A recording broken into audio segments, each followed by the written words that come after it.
लेकिन मुझे ये बात पता चल गई थी और उसके बाद मैं सम्राट के ऑफिस गई थी उसे सुनाने के लिए। तुम्हारे फैसले के बहाने भगवान ने उर्मी को बचाया है। ये तुम्हारा फैसला नहीं है, भगवान का फैसला है।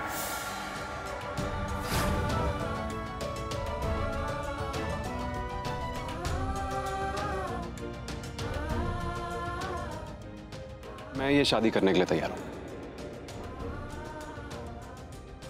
मेरी जिंदगी में फैसले भगवान नहीं, मैं खुद करता हूं। और अब ये शादी जो है वो मेरी मर्जी से होगी, कोई भी इसे रोक नहीं पाएगा।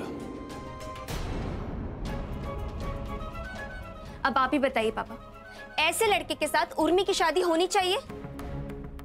हम कह देते हैं आप लोग को अपना दिमाग चलाना बंद कीजिए और शादी में अड़ंगे मत डालिए। पर आंखों देखी मक्खी कैसे निकलने दें इनको हम? अरे ऐसा भी तो हो सकता है ना कि त्रिशा के लेक्चर के बाद सम्राट को अकल आ गई हो कि वो गलत है, पर मानने को तैयार नहीं हो। आखिर है तो मर्द ही ना, कितना भी गलत हो झुकने को तैयार थोड़े ना होगा, और इसीलिए तुझसे ये सब कहा होगा।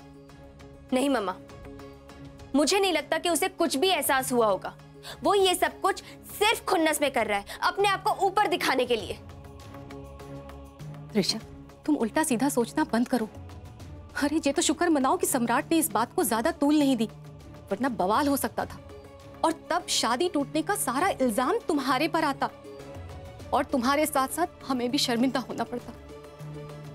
और ये शादी ब्याह के रिश्ते ना ऊपर से लिख कर आते हैं। अगर उर्मी और सम्राट का रिश्ता होना है तो होके रहेगा, और अगर नहीं होना है तो कुछ भी करके टूट जाएगा। पर हम इसके कारण बने जे हम नहीं चाहते। लेकिन मम्मा मेरी बस, और बहस नहीं। जो मैंने कह दिया सो कह दिया, ये बात और नहीं उठनी चाहिए। और एक बात कान खोलकर सुन लो त्रिशा, इससे पहले कि सम्राट तुझ पे भड़के या कुछ और ऐसा करे, तुम अपना व्यवहार संभाल लो, क्योंकि हम नहीं चाहते हैं कि तुम्हारे किसी भी हरकत की वजह से कोई नया बखेड़ा खड़ा हो, या फिर उर्मी को अपने आने वाले दिनों में परेशानी का सामना करना पड़े, या उसे ससुराल में कुछ सुनना पड़े। समझी? तुम्हें नहीं पता कि लड़कियों की शादी कितनी मुश्किल से होती है। अरे और सम्राट तो इनका दूर का रिश्तेदार है, रश्मि की बुआ का लड़का है। ये लोग उसके बारे में तुमसे ज्यादा अच्छे से जानते होंगे, ऐसे ही आंख बंद करके थोड़ी ना शादी कर रहे होंगे। इसलिए अपनी जुबान पे ताला डाल के बैठो। बेटा, शायद तुम्हारी माँ ठीक कह रही है। शायद नहीं, हम सही कह रहे हैं। अब बाहर चलो, चलकर डांस प्रैक्टिस करो। शादी में शामिल होने आए हैं वही करते हैं, बाकी कुछ नहीं। समझे आप दोनों?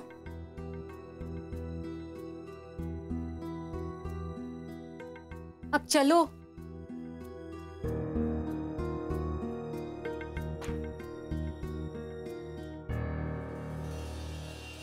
हाँ भैया, लड़की वालों की तरफ से आपको गानों की लिस्ट मिल गई है ना? कोई कंफ्यूजन नहीं होनी चाहिए। कोई भी कंफ्यूजन हो तो मुझे फोन करना। चलो ठीक है, बाय। क्यों आंटी, इसकी बहुत जरूरत थी।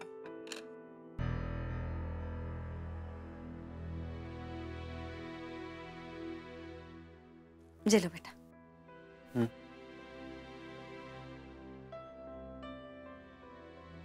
बेटा, तुमसे एक जरूरी बात पूछनी थी। पूछिए। तुमने शादी के लिए मना कर दिया, फिर खुद ही हाँ कर दी।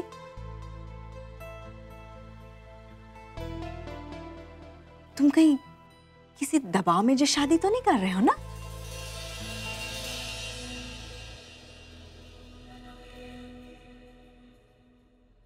आप मुझे अच्छे से जानती हैं माँ, फिर भी ऐसा सवाल पूछ रही हैं।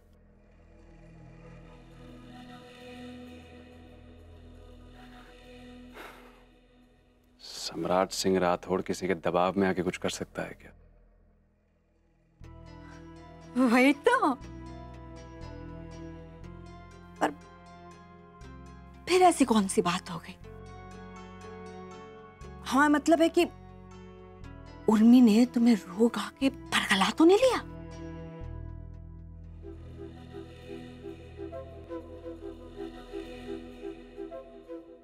मेरी माँ, अगर ऐसा होता ना तो इतना बड़ा कारोबार नहीं खड़ा कर पाता कभी।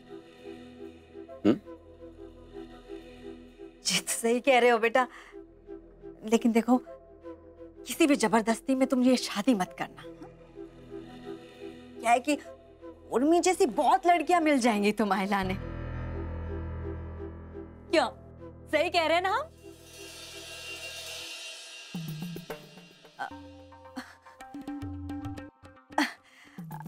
हमारा मतलब ये है कि माना कि उर्मी अच्छी लड़की है, लेकिन तुम्हारे मन के मुताबिक भी तो होनी चाहिए ना। शादी एक दिन के लिए तो होती नहीं है, जिंदगी भर के लिए होती है। ये जो कुछ भी करना बहुत सोच समझ के करना, फिर कल को पछताना ना पड़ जाए। माँ, सब कुछ मेरे मुताबिक होगा, आप चिंता मत करिए। और उर्मी भी मेरे मुताबिक ही रहेगी।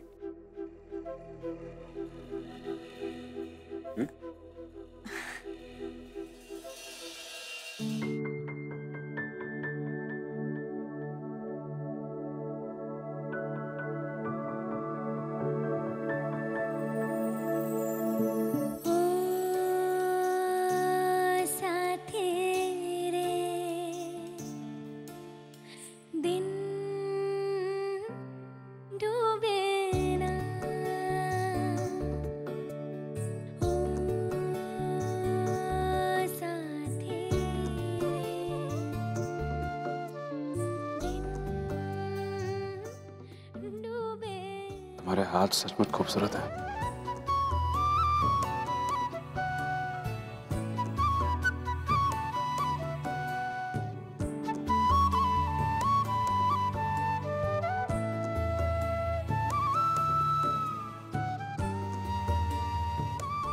उर्मी दीदी, आपने चाय पी ली?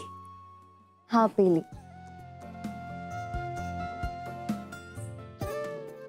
दीदी, ये फूल ना पूरे सूख गए हैं, इन्हें हटा दो। अरे नहीं नहीं नहीं नहीं, इसे हमें दो, इसे हम फेंकेंगे नहीं। अब क्यों दीदी? क्योंकि ये सम्राट जी ने हमें दिए हैं। इसे हम बहुत संभाल कर रखेंगे हमेशा। दीदी, जीजा जी ना बहुत किस्मत वाले हैं, क्योंकि आप उन्हें मिल गई। वो तो है।